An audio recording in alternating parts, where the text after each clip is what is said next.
तुम पढ़ने के लिए बैठे हो और 5 मिनट बाद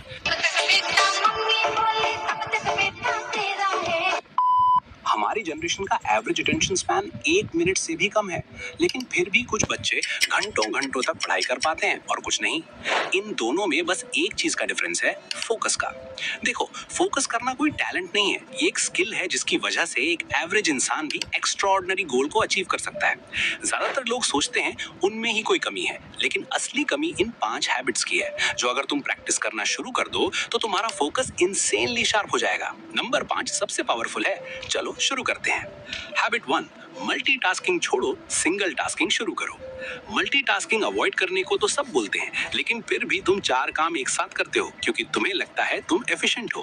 पर ट्रुथ ये है, ब्रेन असल में मल्टीटास्क नहीं करता, वो बस तेजी से एक टास्क से दूसरे टास्क पे स्विच करता है और हर स्विच पे थोड़ी थोड़ी एनर्जी वेस्ट होती है। इसीलिए जो लोग एक साथ 4 चीजें करते हैं वो हर चीज आधे अटेंशन से करते हैं और कोई भी चीज ठीक से नहीं हो पाती। हाई फोकस लोग एक टाइम पे सिर्फ एक काम करते हैं, पूरे कमिटमेंट के साथ।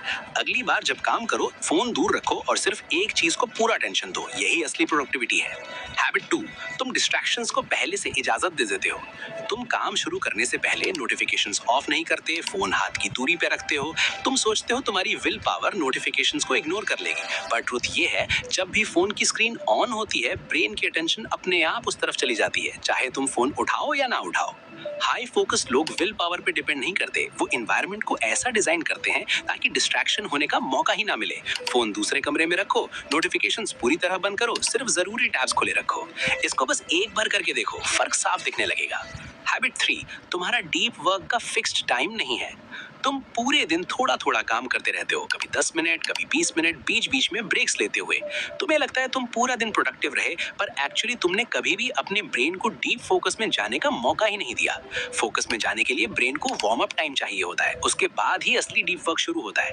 अगर तुम बार बार रुकते हो तो तुम हमेशा उसी वार्म अप फेज में अटके रहते हो, फ्लो स्टेट तक कभी पहुंच ही नहीं पाते। फ्लो स्टेट वो मेंटल स्टेट है जब तुम्हारा फोकस और अटेंशन पीक पे होता है। उस टाइम पे तुम जो कुछ भी पढ़ते हो वो हमेशा के लिए तुम्हारे ब्रेन में छप जाता है। फ्लो स्टेट को अचीव करना इतना भी हार्ड नहीं है, मैंने इस वीडियो में एक्सप्लेन करा हुआ है, ये वीडियो के बाद वो देखना। हैबिट 4, मुश्किल लगते ही तुम बीच में छोड़ देते हो। तुम कोई काम शुरू करते हो और जैसे ही शुरुआती कुछ मिनट बोरिंग या मुश्किल लगते हैं, तुम वहीं छोड़कर कुछ और शुरू कर देते हो, ये सोचकर कि शायद तुम्हारा मूड सही नहीं है। पर ट्रुथ ये है, हर डीप फोकस सेशन का शुरुआती हिस्सा अनकंफर्टेबल लगता ही है, ब्रेन को एडजस्ट होने में टाइम लगता है। जो लोग उस शुरुआती रेजिस्टेंस को पार कर जाते हैं, वही असली फ्लो स्टेट तक पहुंचते हैं, जहां काम आसान लगने लगता है। जो लोग बार बार छोड़ देते हैं, वो कभी उस स्टेट को फील ही नहीं कर पाते और इसीलिए उन्हें हमेशा लगता रहता है कि उनका फोकस कमजोर है। अगली बार जब बोरियत या मुश्किल लगे, 15 मिनट और रुको, पढ़ाई आसान लगने लग जाएगी। हैबिट 5, तुम मोटिवेशन का इंतजार करते हो। तुम सोचते हो पहले मोटिवेशन आएगी, फिर तुम फोकस कर पाओगे, इसीलिए सही मूड और सही एनर्जी का वेट करते रहते हो। लेकिन मोटिवेशन एक्शन के बाद आती है, पहले नहीं। जैसे ही तुम शुरू करते हो, चाहे मन नहीं हो, उससे ब्रेन में थोड़ा सा मोमेंटम बनता है और वही मोमेंटम आगे चलकर फोकस में बदल जाता है। खुद से पूछो, आखिरी बार तुमने मोटिवेशन का इंतजार किए बिना कब कुछ शुरू किया था? अगर याद नहीं आ रहा तो शायद यही तुम्हारी सबसे बड़ी हैबिट है जो तोड़नी है।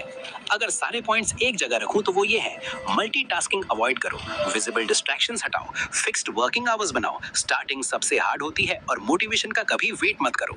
इन हैबिट्स को फॉलो करके तुम फोकस तो इंक्रीज कर लोगे, लेकिन बिना फ्लो स्टेट में एंटर हुए तुम कभी एक्स्ट्राऑर्डिनरी रिजल्ट अचीव नहीं पाओगे। इस टॉपिक को भी अच्छे से एक्सप्लेन करा हुआ है, गो चेक इट आउट।